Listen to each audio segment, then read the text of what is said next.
the cycle that we're in of as part of the Jewish year, the Jewish cycle, is the period of Sfiras HaOmer. The within that period, we're on a very specific day. Today is a special day marking um, events in Jewish history, which in fact are positive and joyous and a matter of celebration. And that is the festival of LagB'omer. LagB'omer is actually the name of the count within the period of the Sfiras Omer. So we are in the Omer period, and that is the time between the festivals of Pesach and Shavuot. The, the, the festival of Pesach we've had and we've enjoyed, and the festival which is coming is the festival of Shavuot, which is called the Festival of Weeks. And it's called that because the Bible, the Torah, tells us that we are to count the period from the days when they will bring the first produce of the land, called the Omer, and that in fact is the first strands of barley which are coming out in the field. And we count 7 weeks, 7 full weeks, seven continuous days, 7 times 7, 49 days, till we come to the festival which is called Shavuot, which is called the Festival of Weeks, which is the culmination of that. In the biblical narrative, that is the period from the redemption, the coming out from Egypt, to the period when the Jewish nation got its constitution at Mount Sinai, and being given the Torah, embedded in the 10 Commandments. Now, in between that period, although in the biblical narrative we don't have that LagB'omer, on the 33rd day of that period, there was a day, the 33rd, so the 33rd day, which has significance as a day of joy. So LagB'omer comes from just the literal enunciation of the numbers 33. Lamed is in the Jewish alphabet represents 30. Gimel represents 3. LagB'omer means the 33rd day within the Omer. In our past history, we had the period of prior to the days of LagB'omer, where our Jewish history tells us that the great sage and teacher in Israel called Rabbi Akiva, who had many great students, of which are enumerated in the Talmud, that there were 12,000 pairs. Pairs is an expression of the idea that people studied together 1-to-1, and they were 12,000 pairs, 24,000 students. And unfortunately, what we would now call a pandemic occurred, and many of the students died. On this period, on this day of LagB'omer, no one died. So it was a day of great simcha and joy. Also on this day, we have the day of celebration and rejoicing. because this is a day when one of Rabbi Akiva's greatest disciples, named Rab Shimon Bar Yochai,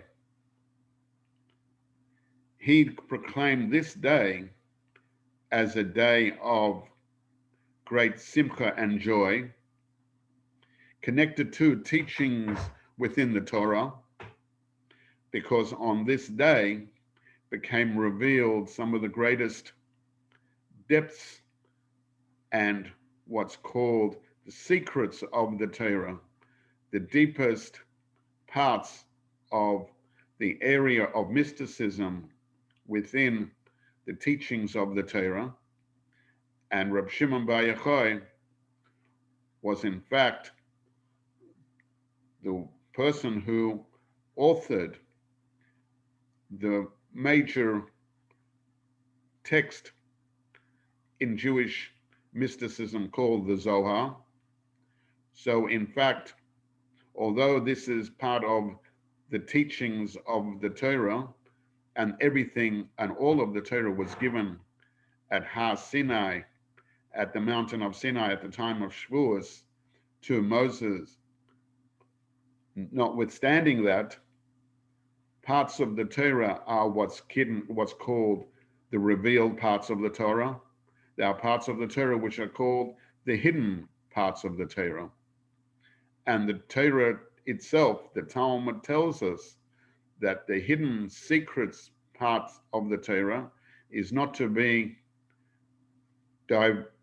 taught to all in an open manner, but has to be taught in a one-to-one or a very closed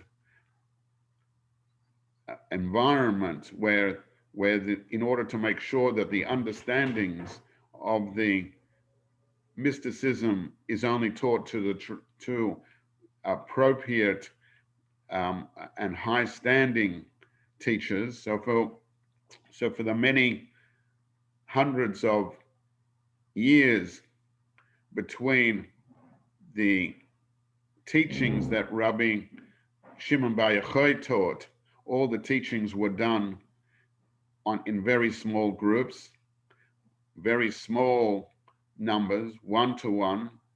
Rabbi Shimon Bar Yochai continued that practice and had his secret groups that taught Torah. And on the day of LagB'omer, he taught very deep aspects of mysticism.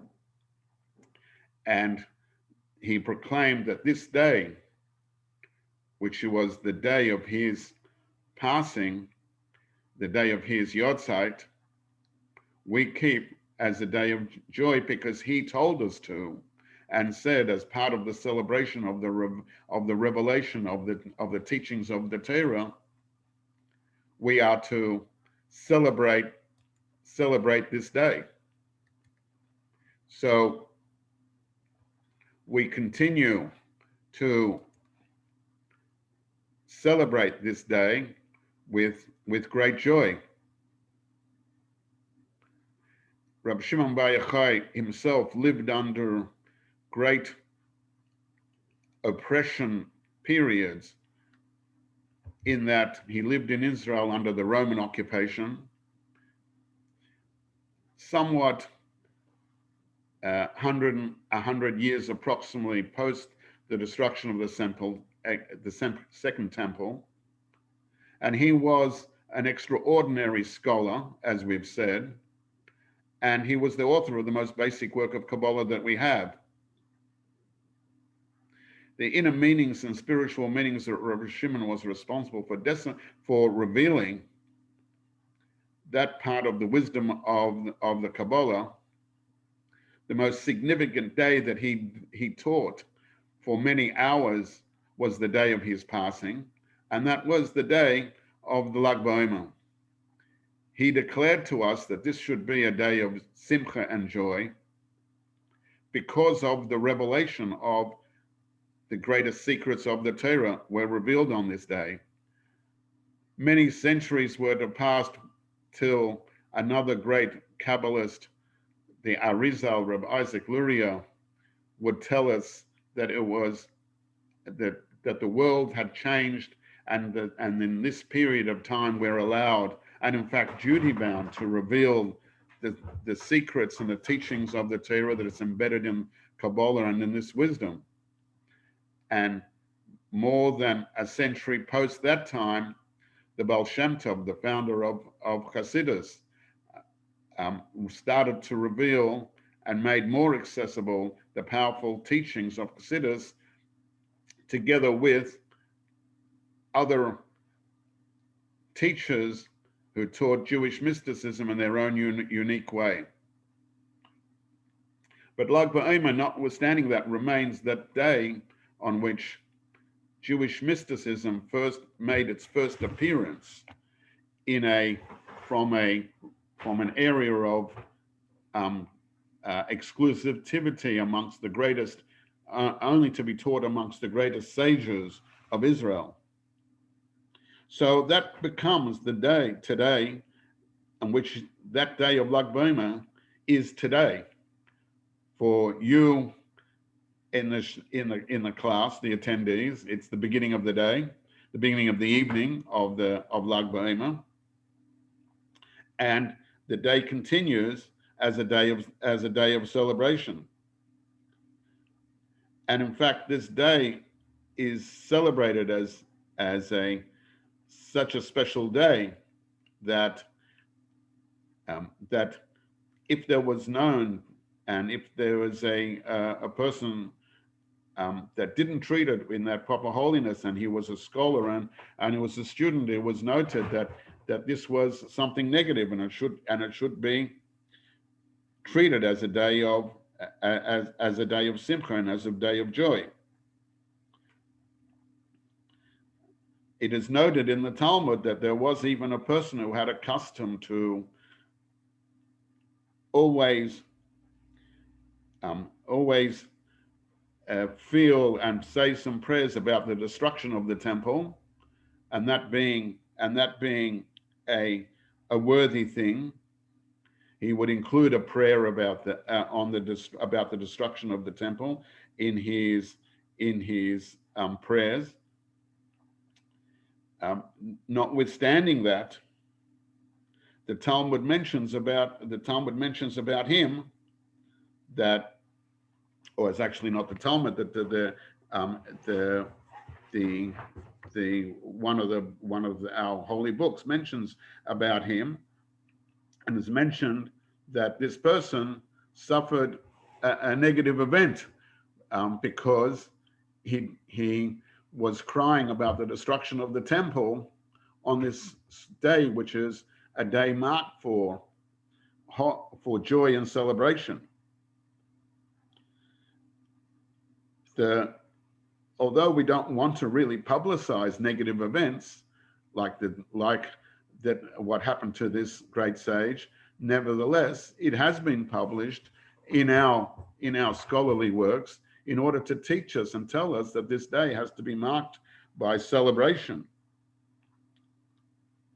And this celebration and the joy that's embedded in this day, whether it's exactly felt by every single Jew, notwithstanding that, it has an effect and a capability that its specialness can affect the entire world, and can even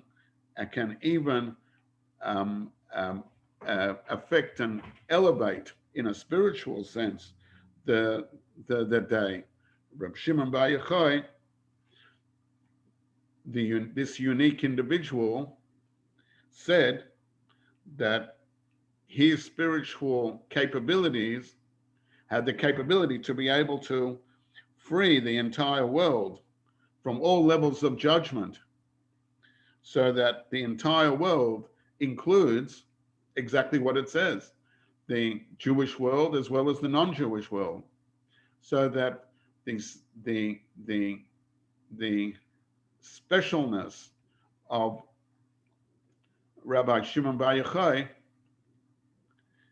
has the power to cause special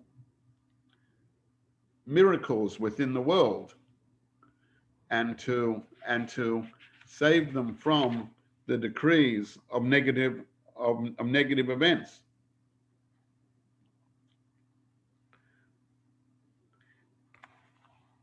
Who was Reb Shimon Bar Yochai, and when did he live? Reb Shimon Bar Yochai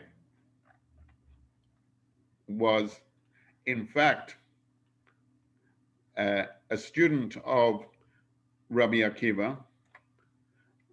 When Reb Shimon Bar Yochai was a young boy, he studied in the great academies of the scholars of the period of Yavna, founded by Rabbi Yochanan ben Zakkai, who passed away at around about that time when Reb Shimon was born. And Reb Shimon's principal teacher was considered Rabbi Akiva, who had his academy of learning in the famous city in Israel called Bnei Barak. And so attached did Rabbi Shimon Bar Yochai come to his master, to Rabbi Akiva, that Rabbi Akiva called him his son. In that period in Jewish history was cruel persecution by the Roman Emperor Hadrian, and they had closed down all the Talmudic academies, and the study of Talmud was forbidden on the penalty of death. Even so, Rabbi Akiva continued to teach the Talmud publicly, and his devoted pupil, Reb Shimon, stayed at his side until Rabbi Akiva was arrested. And even then, Reb Shimon continued to visit him and his master, his teacher, in prison, to receive teachings from there.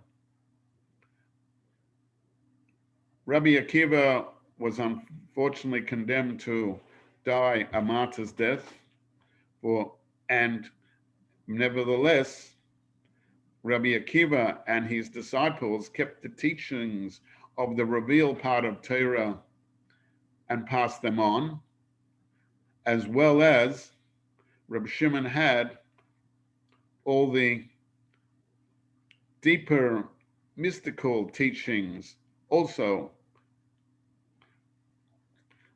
A story happened that one day, under the difficulties of the Roman rule, where it was forbidden to ordain students or teach students, and if there was an ordaining sage or a scholar, they were put to death if they were caught. So the entire Jewish religion life was in danger.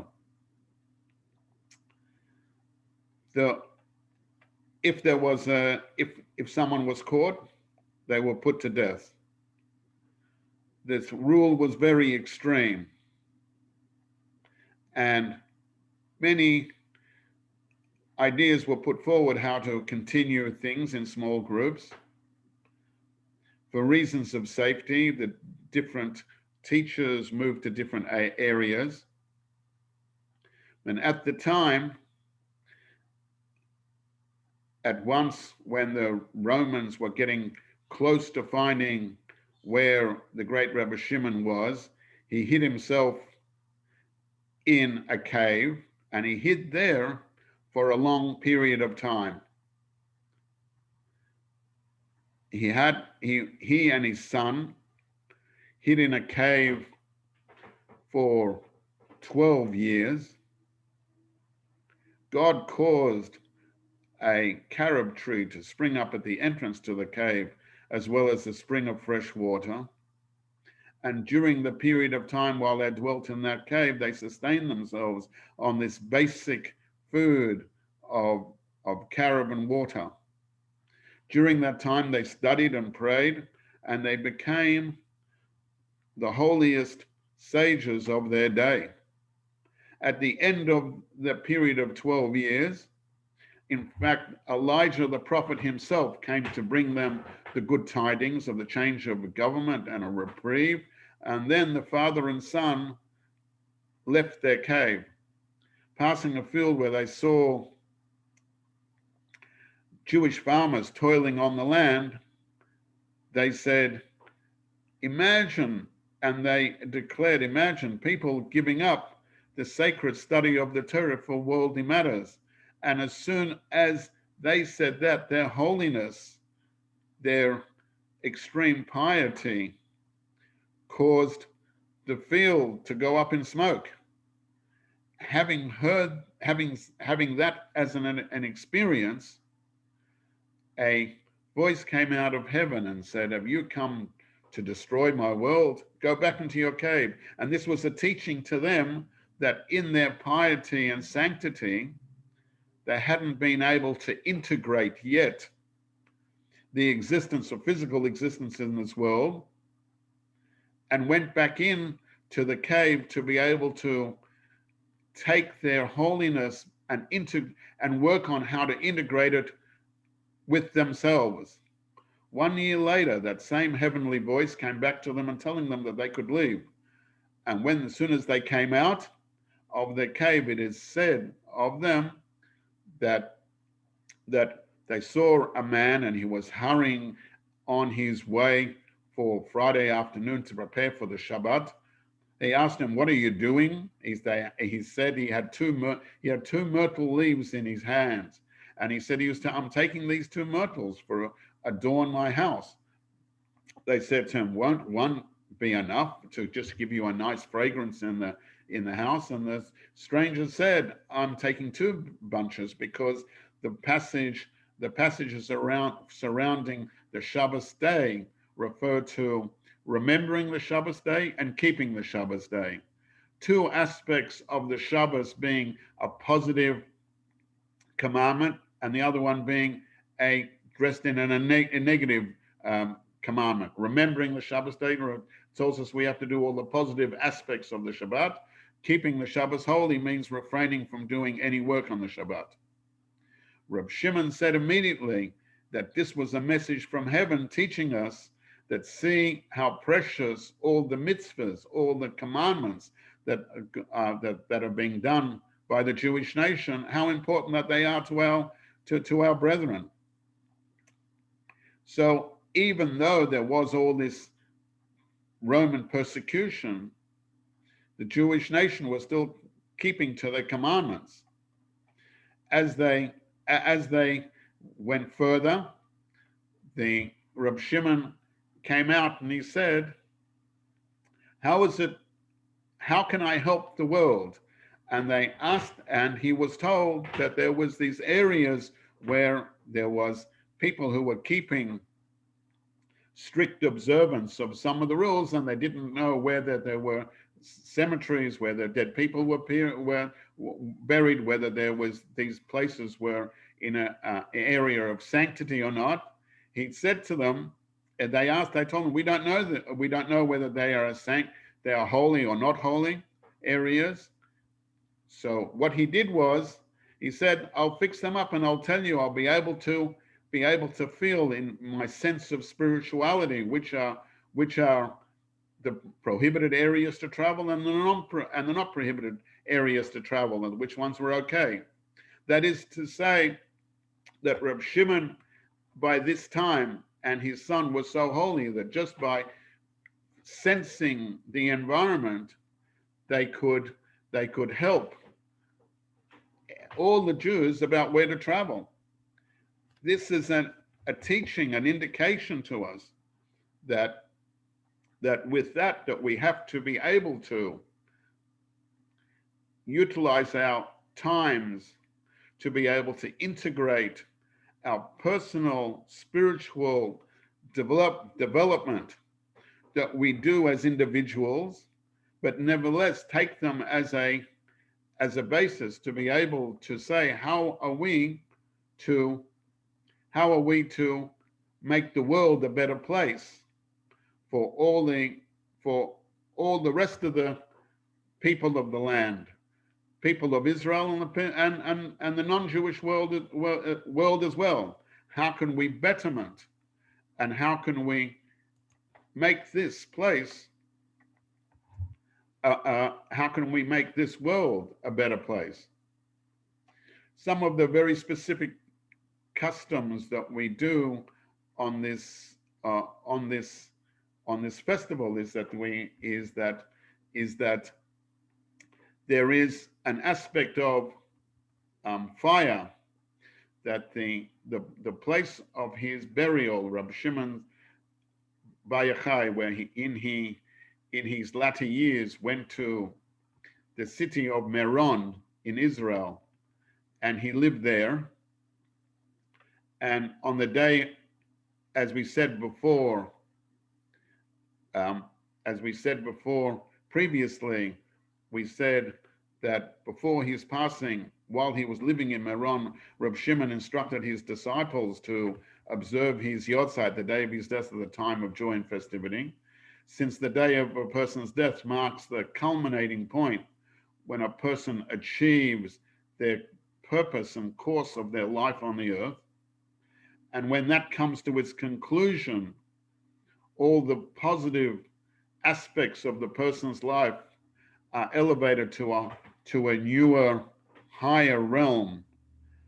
And since he passed away on that day, and he told everyone to mark that day, they marked that day at his resting place in Meron in Israel, high up on a mountain, on the way up to on the mountain in the mountains in the north, close to the area called Tzfat. They celebrate this day with singing and dancing, and increase in Torah study, and increases in acts of love and unity. One of the things that they do is they light a fire in Meron. There is great activity in building the fire and making a fire, and you'll find that there are many events around on that celebrate and do the celebration of LagB'omer, and they involve something to do with a fire. One of the ideas that's suggested in relationship to the fire of Rabbi Shimon Bar Yochai, that they have this fire, is that because of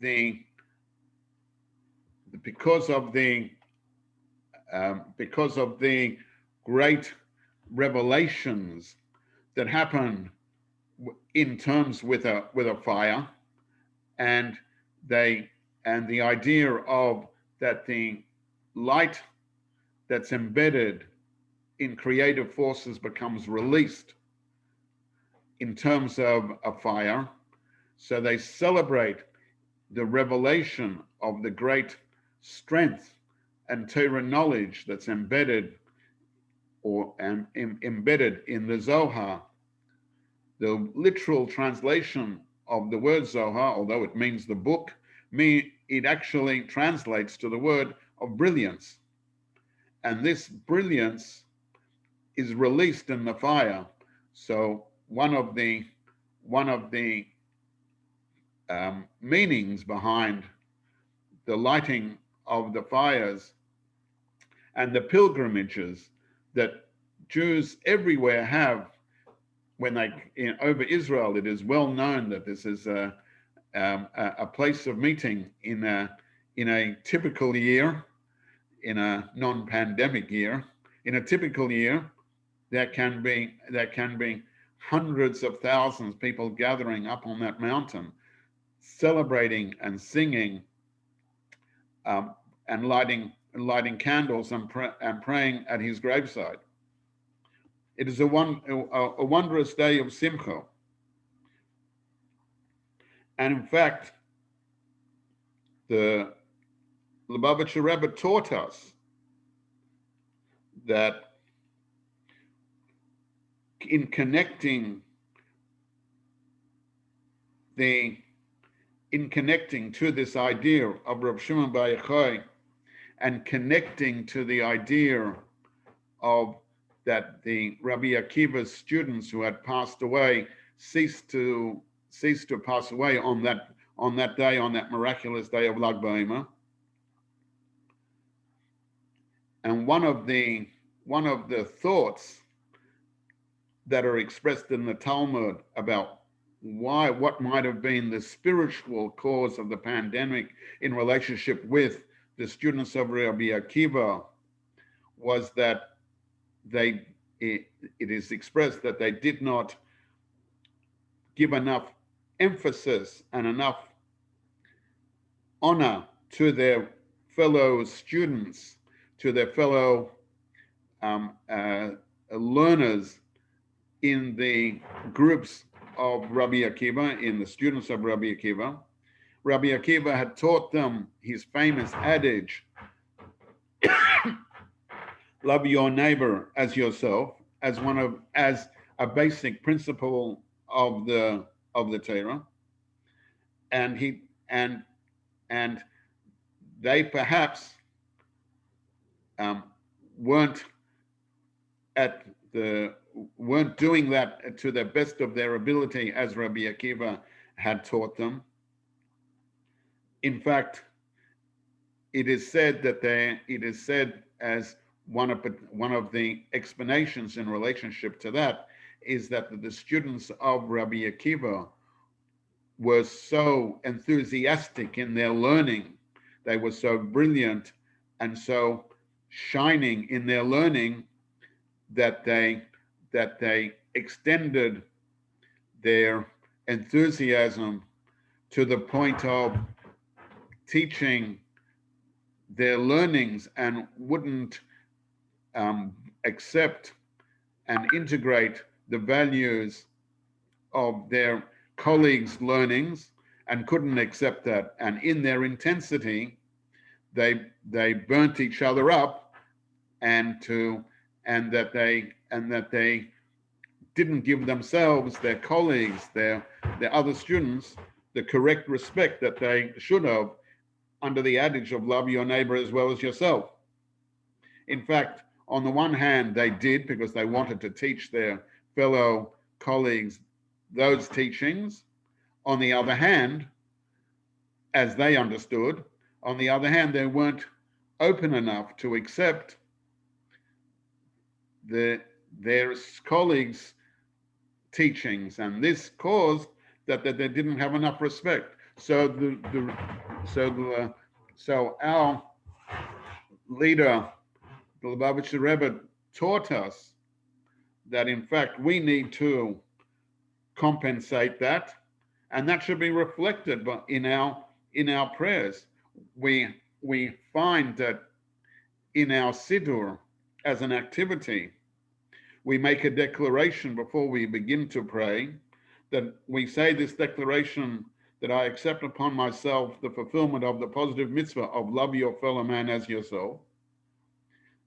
And that as an act of goodness and kindness, as a precursor and an introduction to our own personal service to God in our prayers, that can act as a ameliorator and as a focusing event, that we focus on the other, we focus on a fellow person, a fellow Jew,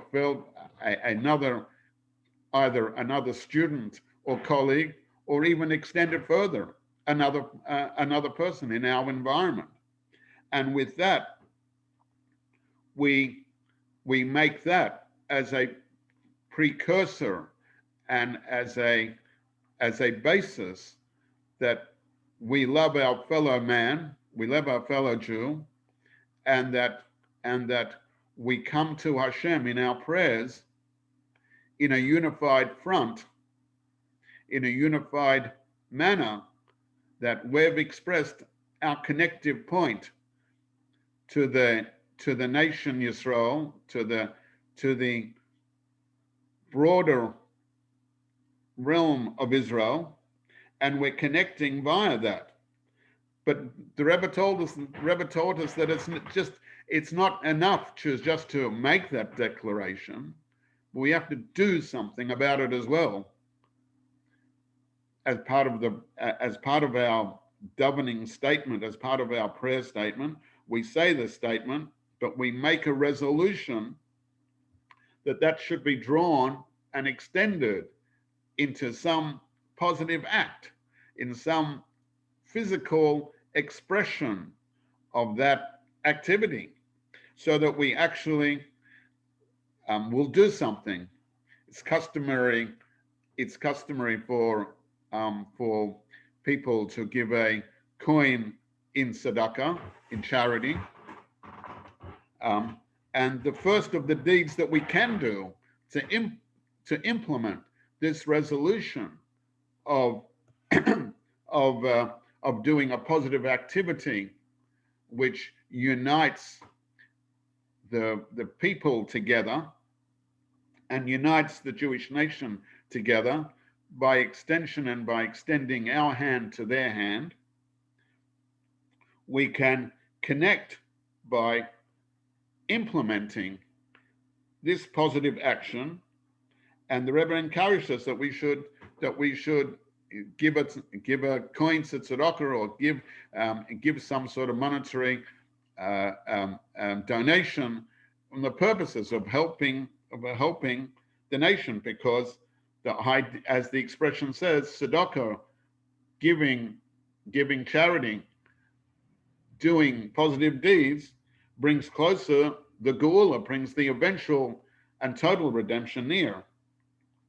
Now, this relates to how we started up, that Reb Shimon Bar Yochai said, and was said by him, that he had that his capabilities, his holiness, was sufficient and capable of even bringing the entire world and freeing the entire world from the punishments of the world, and freeing the world from the powers of judgment, so that it lends itself and allows itself for the full redemption out of our spiritual exile into a spiritual redemptive period.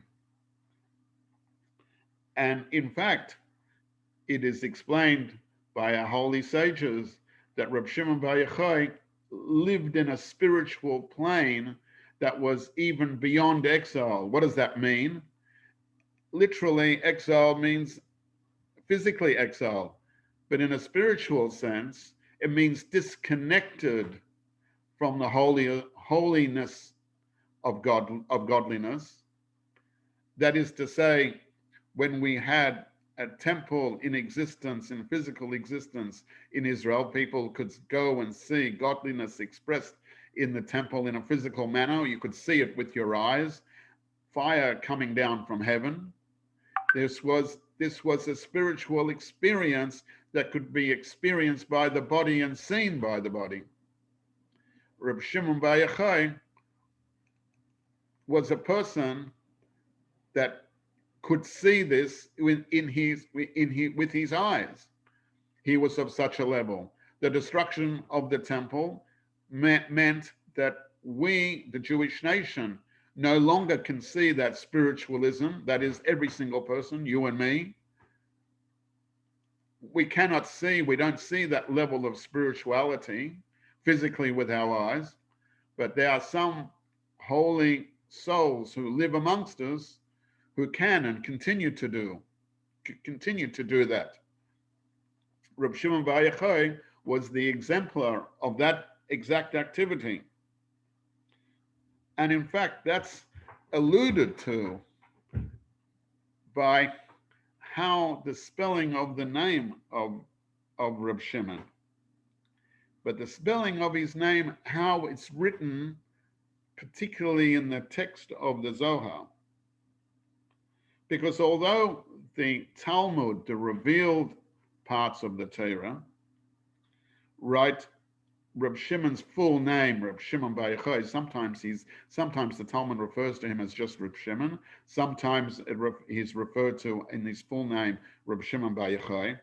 When his full name is written out, Reb Shimon Bar Yochai, it's actually spelt with the Hebrew letters. I'll spell them out: Yud, Vav, Ches, Yud. And it's pronounced Yochai. However, in the Zohar, interestingly, it's written with those same letters, but an aleph, the first letter of the Hebrew alphabet is placed between the ches and the yud, emphasizing the enunciation Yachoy. So interestingly, it's been pointed out that where do you see the letter Aleph used as a representative letter? The Aleph we see in images, in something connected with the Ten Commandments. And with the Ten Commandments, the first letter that you see in the first Aleph, that is the position of the first commandment. People sometimes will write an Aleph there, but that's expressed because the first words of the first commandments of the Aseres Adibros, of the Ten Commandments, is the word Anochi. The word Anochi means I. I am the God that took you out of Egypt, is the declaration on the first commandment. The letter, the word Anochi, I, it starts with the letter Aleph. That is to say, embedded in this letter, the Aleph, as the first letter, is embedded the idea that everything relates to Echad, to one, as we say in our prayers of the Shema. Shema Yisrael, Hashem Elokeinu, Hashem Echad.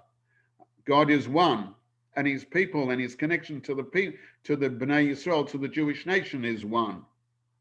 And that this also reflects the unique level that Reb Shimon Bar Yochai achieved to, that he was one together with his Creator. He was one together with the revealed parts of the Torah, and he was one, he was together, he was united with the inner dimension, the mystical dimensions of the Zohar, of the Kabbalah. For him, Torah was all one.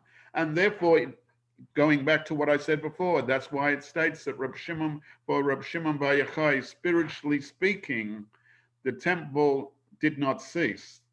His connective point to God was still intact and very strong. And then that day of the day of his passing, he spent many hours teaching the most brilliance of his teachings, and a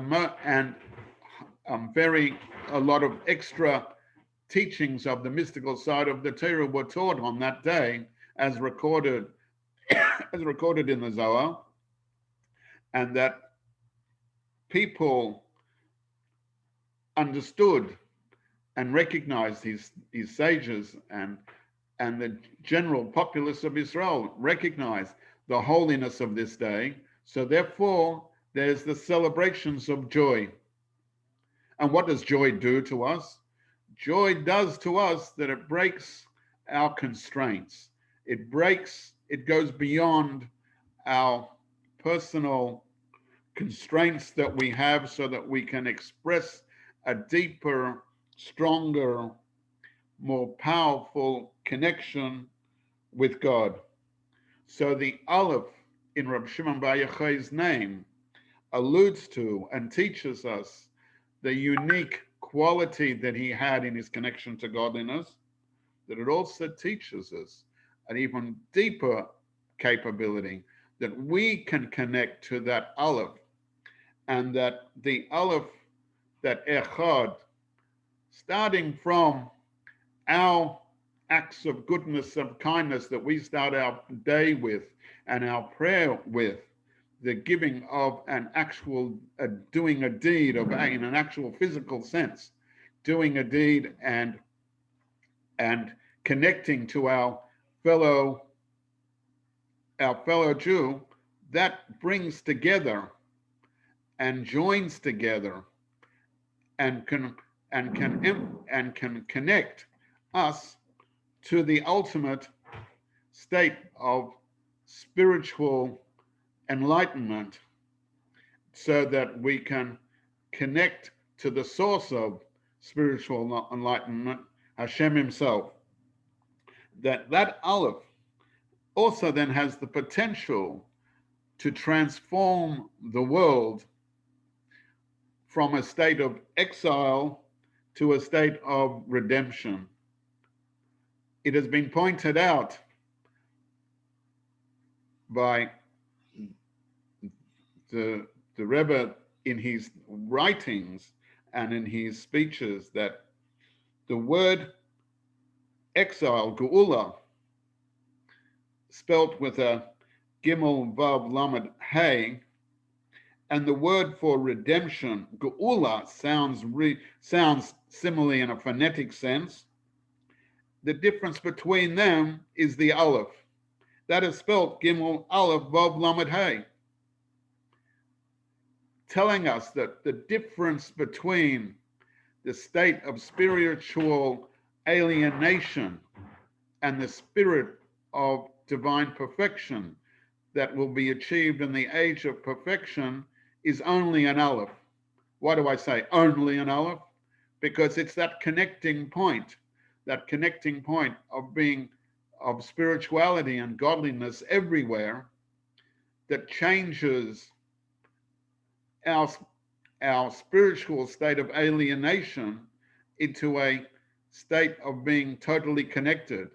If we put back the aleph that was taken away from us and put it into our personal lives and our family lives and in the environment around us, we put that aleph, we transform our state of golus, our state of spiritual alienation, physical exile, spiritual exile, and we translate and we transform the world into a state of divine perfection in the age of Mashiach.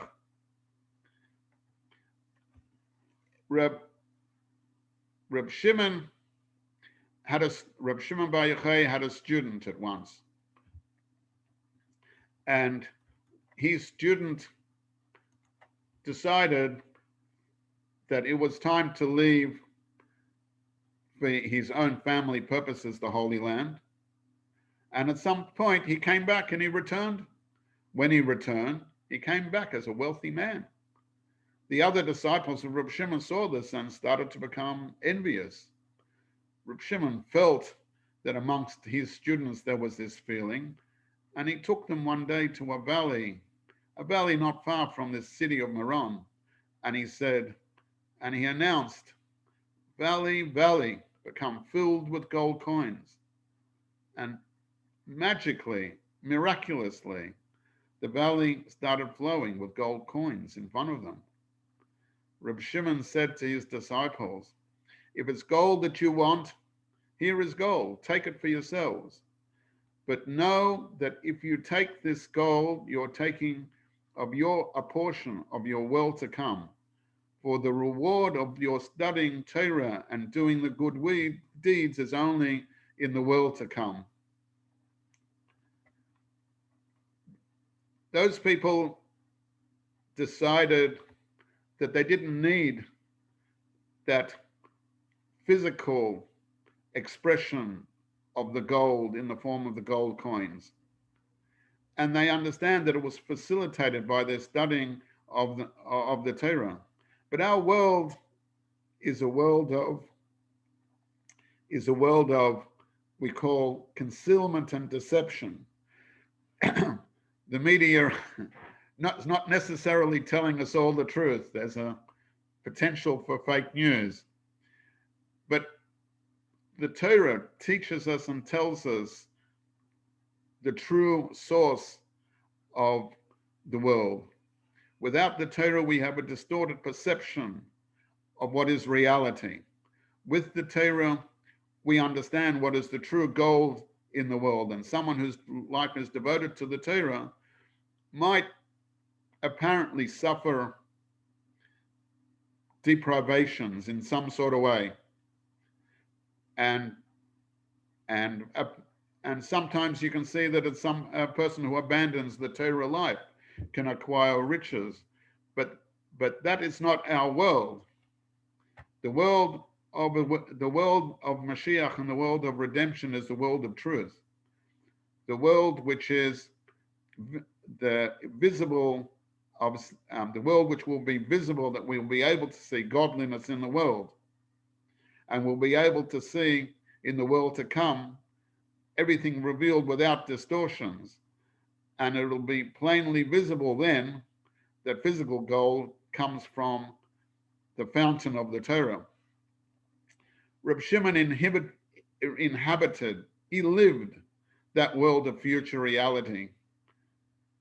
His disciples, Reb Shimon and Chavera, Reb Shimon and his Talmidim, nevertheless, together, he, together with his students, lived in the physical world.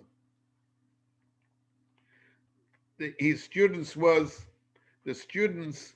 were perturbed, disturbed, that the physical world was at an odds to the spiritual world that they understood, the truth that they knew. Nevertheless, Reb Shimon, the righteous Reb Shimon, the holy Reb Shimon, whose day it is today, showed them a glimpse of what the spiritual, futuristic world would be like. He showed them the glory of what will be the future of all greatness. We can all grow together, all the people, on LagB'omer. This is the legacy that Reb Shimon Bar Yochai gave us, and that we can all grow together beyond a level of what we see to a state of oneness, not a departure, but an extension of the world, a continuation of the truth and bringing it down to the world. I'll share with you a special story that I've heard from the person that it happened to himself. A story of LagB'omer. There was a time when, in years ago, of the realm of some 40, 35 years ago, that people, the Jewish nation, wanted to see holiness in the world, and they knew that they could do that by coming and hearing the teachings of the LagB'omer Rebbe. There was a particular person that was seen once at the Rebbe's resting place, now the Rebbe's resting place, and he had two twins.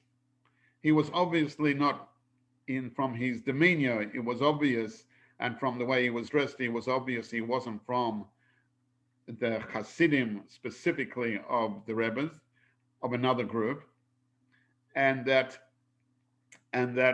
he was there with two children, and they were repeating, as they made a little corner, they were doing one of the practices of what we do at a bar mitzvah, when the bar mitzvah students were saying some teachings as part of their inauguration and into the world of being adulthood of a bar mitzvah. Since my friend noticed these people and he saw them speaking over there, and took a little corner and were making some sort of a little bit of a celebration. There wasn't too many people around them, but they were doing activities which were unique to a bar mitzvah. But there were activities which only Chabad people might be doing, saying some specific teachings, and they didn't seem of that exact ilk. So at the end of the proceedings he went over them and he asked them, made conversation, and they got in and they were chatting, and he asked them, "What is this that you're the children doing?" He said, "I'll tell you that I'll tell you a story that these children are our children, two twins." He said, "My wife and I, many years before this thing, obviously 13 years prior to that, 14 years prior to that, right?" He said, at this time, we didn't have children, and then we looked around about what physical and spiritual things that we could do to somehow engender that we would have a family. He was told by his friends, others, that if you want a spiritual remedy, a spiritual blessing, you have to go to the Rebbe and get a blessing from him for children. It is known that on LagB'omer, on this day, is a very auspicious day to get a blessing from the Rebbe in relationship to what's lacking in relationship to children. So he said he decided that he would make sure on that LagB'omer, that he would come. He came to the synagogue of the Rebbe. He didn't see any people. He didn't see throngs of people that wanted to ask the Rebbe for a blessing.